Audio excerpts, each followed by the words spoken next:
Ini lagu Indonesia yang viral gara-gara kudeta di Myanmar. Sebuah video viral memperlihatkan wanita berjoget senam tanpa menyadari adanya rombongan militer yang sedang melakukan kudeta parlemen Myanmar di belakangnya. Tak disangka lagu yang diputar berasal dari Indonesia. Ampun Bang Jago adalah lagu bergenre dance dan elektronik karya Jonathan Dorong Pangalo, musisi asal Manado yang dikenal dengan nama Tian Storm. Dirilis pada akhir 2020 lalu, video klip di channel YouTube telah ditonton sebanyak 29 juta kali. Seiring dengan viralnya guru olahraga Myanmar yang menari bersama lagunya, bermunculan pula banyak komentar dari para netizen asing di video klipnya. Lagu untuk berdansa di saat kudeta. Demikian kata Chiro Souza. Kemudian ada netizen lainnya mengatakan datang untuk lagu tema kudeta Myanmar, menetap karena lagunya yang asik. Demikian kata Sabi Molnar. Lain lagi komentar dari Jack Lee yang menuliskan lagu ini akan menjadi lagu kudeta terhebat.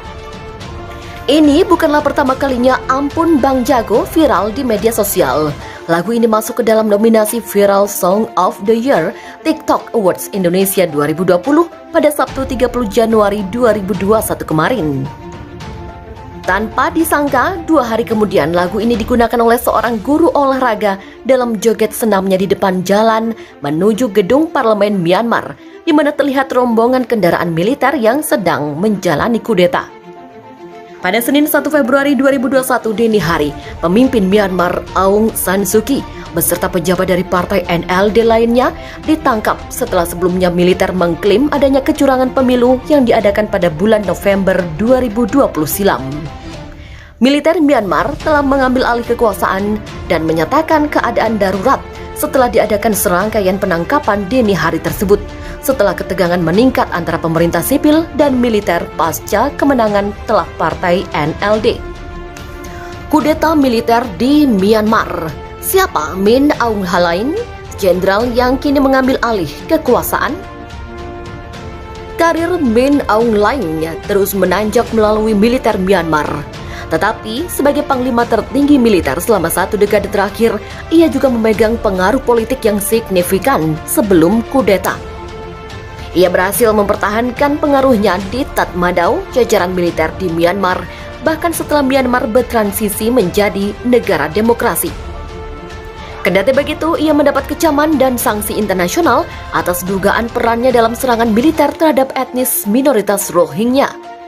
Ketika Myanmar kembali ke pemerintahan militer di bawah kepemimpinannya, Min Aung Hlaing kini tampaknya akan memperluas kekuasaannya dan membentuk masa depan negara dalam waktu dekat. Karir menanjak. Jenderal berusia 64 tahun ini telah menghabiskan seluruh karirnya di militer, di mana ia bergabung sebagai seorang kadet. Seorang mantan mahasiswa hukum di Universitas Yangon ini masuk ke Akademi Layanan Pertahanan setelah upaya ketiganya berhasil pada tahun 1974. Prajurit yang relatif sederhana ini terus mendapatkan promosi reguler dan karirnya terus menanjak. Akhirnya menjadi Komandan Biro Operasi Khusus II pada tahun 2009. Dalam perannya ini, ia mengawasi operasi militer di timur laut Myanmar yang menyebabkan puluhan ribu pengungsi etnis minoritas melarikan diri dari Provinsi Shan, bagian timur, dan wilayah Kokang di sepanjang perbatasan Tiongkok.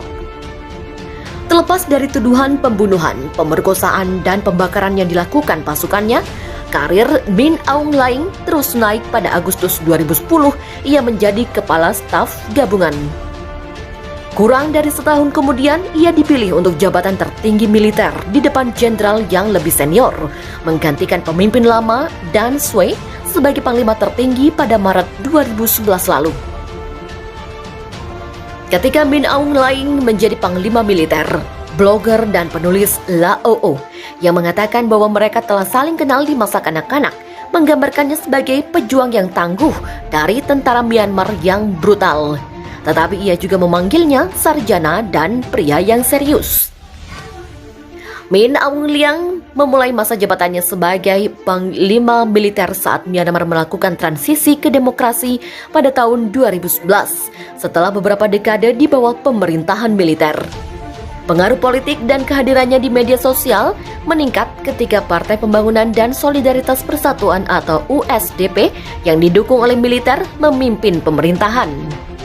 Pada 2016, ketika Liga Nasional untuk Demokrasi atau NLD yang dipimpin Aung San Suu Kyi berkuasa, dia tampaknya beradaptasi dengan bekerja dan tampil di acara publik bersama pemimpin de facto Myanmar tersebut. Kendati ada perubahan dalam peta politik Myanmar, Tatmadaw tetap mempertahankan 25% kursi di parlemen dan jabatan yang penting di kabinet terkait keamanan, seraya menolak upaya NLD untuk mengubah konstitusi dan membatasi kekuatan militer. Sementara pada 2016 dan 2017, militer mengintensifkan tindakan represi terhadap etnis minoritas Rohingya di negara bagian Rakhine Utara, yang menyebabkan banyak Muslim Rohingya melarikan diri dari Myanmar. Panglima militer Min Aung Hlaing dikutuk secara internasional atas tuduhan genosida, dan pada Agustus 2018, Dewan Hak Asasi Manusia PBB mengatakan para jenderal militer tertinggi Myanmar, termasuk Panglima tertinggi Jenderal Min Aung Hlaing, harus diselidiki dan dituntut atas genosida di negara bagian Rakhine Utara, serta kejahatan terhadap kemanusiaan dan kejahatan perang di negara bagian Rakhine, Kachin, dan Shan. Menyusul pernyataan Dewan HAM PBB, Facebook menghapus akunnya bersama dengan individu dan organisasi lain yang dikatakan telah melakukan atau memungkinkan pelanggaran hak asasi manusia yang serius di negara ini. Sementara itu, Amerika Serikat menjatuhkan sanksi 2 kali, yakni pada 2019 atas dugaan perannya dalam pembersihan etnis dan pelanggaran hak asasi manusia. Pada Juli 2020, Inggris juga menjatuhkan sanksi padanya. Pemilihan umum pada November 2020 mencatat kemenangan besar bagi NLD. Menurut data resmi pemerintah, namun di bulan-bulan berikutnya, Tatmadaw dan USDP yang didukung militer berulang kali menolak hasil tersebut. USDP menuding adanya kecurangan pemilu yang meluas, namun klaim itu ditampik oleh Komisi Pemilihan Umum sebelum sidang parlemen untuk memastikan pemerintahan baru yang rencananya digelar pada 1 Februari. Spekulasi akan adanya kudeta terus berkembang di tengah perseteruan antara pemerintah dan militer.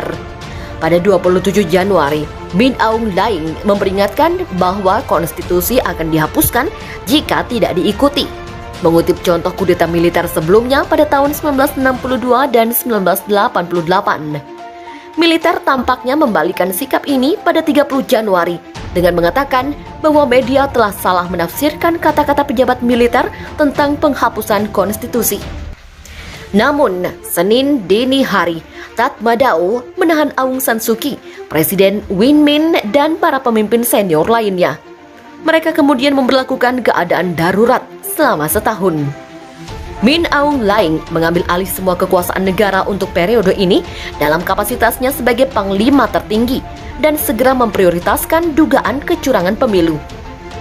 Pertemuan Dewan Pertahanan dan Keamanan Nasional yang dipimpinnya mengatakan akan menyelidiki klaim kecurangan pemilu dan mengadakan pemilihan baru yang secara efektif membatalkan kemenangan NLD. Min Aung Hlaing awalnya akan mundur sebagai panglima tertinggi setelah mencapai usia pensiun 65 tahun pada Juli tahun ini. Tetapi telah memberikan waktu bagi dirinya setidaknya 1 tahun lagi memegang tampuk kekuasaan dan berpotensi lebih lama dengan kembalinya Myanmar ke pemerintahan militer. Saat Myanmar menghadapi masa depan yang tidak pasti dengan keadaan darurat, ia telah memperkuat kekuasaannya dan mengambil alih negara.